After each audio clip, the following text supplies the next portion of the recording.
I'm Charlotte and this is Bookish Mama Blooms, and I'm here to give you 5 reasons why you need to read Entangled Life by Merlin Sheldrake. We're going to dive straight in at number 1. He's called Merlin. I just feel like we need to pause a second and think about the type of parents that would call their child Merlin. This is exactly the sort of name that I would like to have chosen but would never have had the courage. And if you head to the back where he thanks people, he thanks somebody who is presumably a sibling who is called Cosmo Sheldrake. So Jill and Rupert, you did a damn good job naming your children, that's all I can say. So number 2 was that he uses quotes at the start of every chapter. So do a lot of people. The first chapter, the quote is a Prince quote. Who's pimping who? And I just felt straight away that we would get on as soon as I read that. And it leads me quite nicely into reason number 3 why you should read this book, which is that one of the other quotes in the book is by a lady called Donna Haraway. Now, I didn't know who she was, but when I looked her up, she is described on Wikipedia as a scientist who emphasised the masculine bias in scientific culture during the 70s, which makes her instantly cool. She also wrote an essay in the 80s called A Cyborg Manifesto, Science, Technology and Socialist Feminism in the Late 20th Century. There's nothing about that I do not love. The quote that he has chosen is, "It matters which stories tell stories, which concepts think concepts, which systems systematise systems," which is just like, ooh, it's just a shiver because it's so interesting and you just want to pull that apart to start off with. So that's his header for the chapter, Making Sense of Fungi. And just knowing that he has read works like that and that he enjoys pop culture makes him more human. And to be honest, all the way through you just get the sense of how human he is and how you really would just like to be friends with him. That example of quoting this female feminist scientist is kind of exemplary for how he treats the scientists across the sort of span of the book. I would say probably 50%, if not slightly more, of the scientists that he references in this are female, which if you followed me during my what's his name, McFarlane journey, who I know everybody loves, The Old Ways, and also Underland, did he write that? I was just so devastated that this landscape that he had created was like over 90%, possibly 95% male, and I was like, where are the women in this landscape? And so many times when I read anything that's not by a woman, instantly you're like, where are the women? Where are the women? What are they doing? You know, where's the 51%? So in this, you just don't feel like that at all. I don't know whether he's gone out of his way to do it or whether they just are really there and they are providing some of the most interesting work. And so it just naturally comes, those are the people he's talking to. But I just love the fact that there were women all the way through. You felt like, I don't know, it just felt inspiring to me. Even though I've got no desire to be a scientist, it was, I just loved it. Number 4, let me see what my point number 4 is. This is a really good one. I could have put this at the start, but I just kind of felt like we almost needed to get better and better. Number 4 is his view of imagination, which he sets out at the very, very start. So he says, and this should hopefully quell any fears of any of you who aren't really sciencey, which is me, interested in science, but just not sciencey. "Too often I have become detached and see the soil as an abstract place, a vague arena for schematic interactions.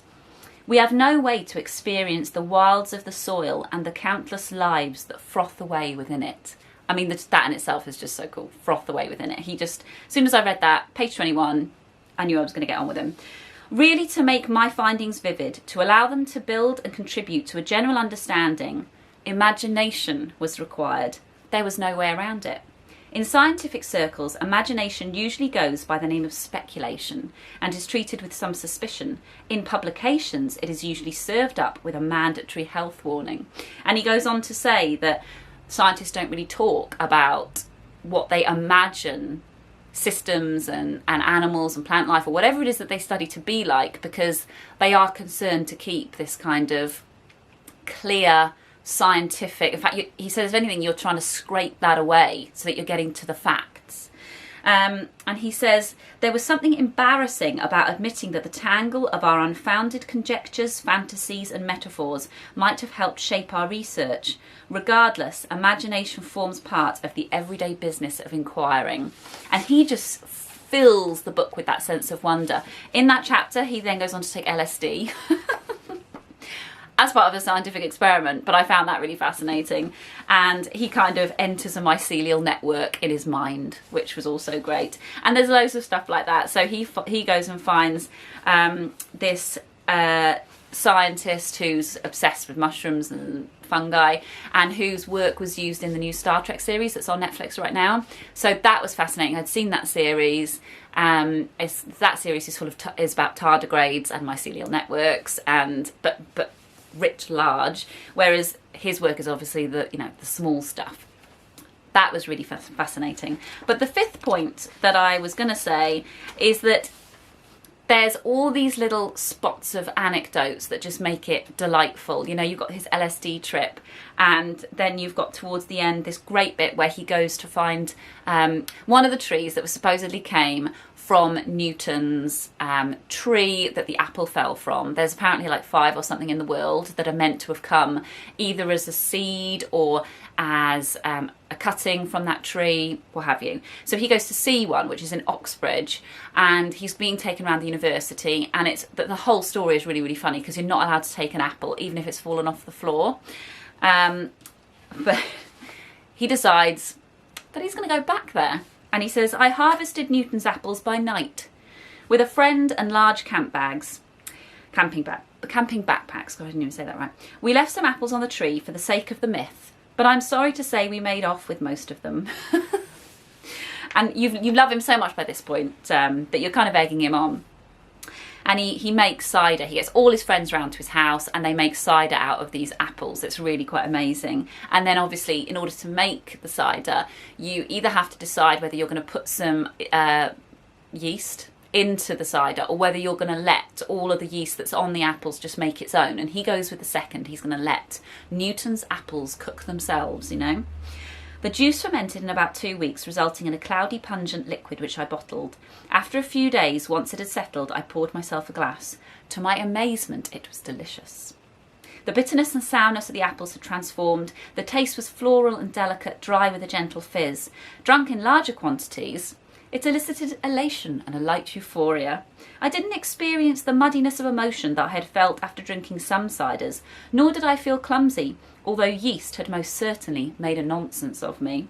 I was intoxicated with a story, comforted by it, constrained by it, dissolved in it, made senseless by it, weighed down by it. I called the cider gravity and lay heavy and reeling under the influence of yeast's prodigious metabolism. So if you're not interested in reading it by now, be off with you. Those are just, I can't think of a better reason to read this book.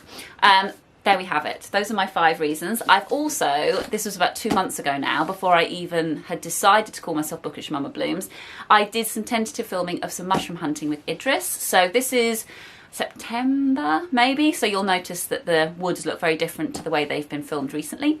And I'm going to compile them all together at the end. Should you want to see some, we found some really cool ones actually, and Idris got really into it and is now obsessed with looking for fungi of all sorts when we go into the woods. Okay, before I go, I was also going to say, if you're not on Instagram or Twitter, you may not know that Mel, whose previous channel, Mel's Bookland Adventures, has got coronavirus, and she's doing really good. She's at home, but she is extremely poorly. And it's, if you followed Mel and loved her channel as I have, I know that you would want to know that information and wish her a speedy recovery. So I wanted to give a little bit of space so that you can say get well soon in the comments, and then I can screenshot it and send it to her. I've been chatting to her today, so it would be really, really nice, I think, for her to be buoyed by your words. So yeah, get well soon, Mel. And if you don't have Instagram, go on Instagram, follow her. She's now got a slightly different name, but I'll link it in the comments because Mel's Bookland Adventures has stopped now. So you can still enjoy her content through the art of her beautiful photography, which is really, really outstanding. Okay, I'm going to go now and leave you with some mushrooms. Take care. Bye.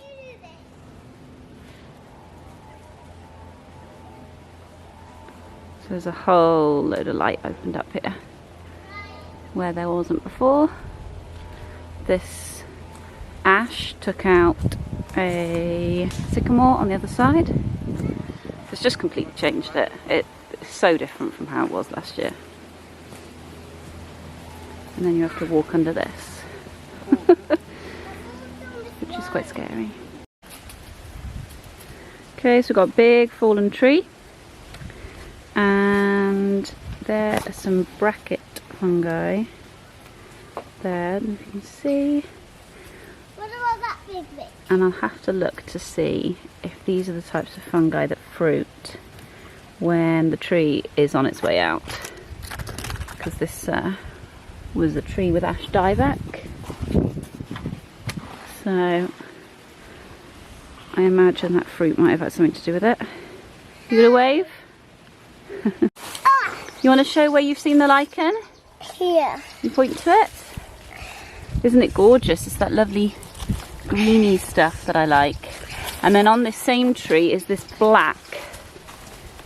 I have no idea what it means, but it surely can't be good. Look, there's black right here too. I know, it can't be good, can it? What has happened? I don't know, I think the tree might be poorly. Big as me. It is, isn't it? Do you want to go stand down there? Whoa. So, that is a bracket mushroom attached to the same tree. And you can see it's been growing for a long time, because there's the old one and then there's the new one. So we've got some, now I think these are called cramp balls, or I think they're also called something like King Richard's cakes, maybe King Edward's, but they are everywhere. Oh, and there's an Edward going to look for something.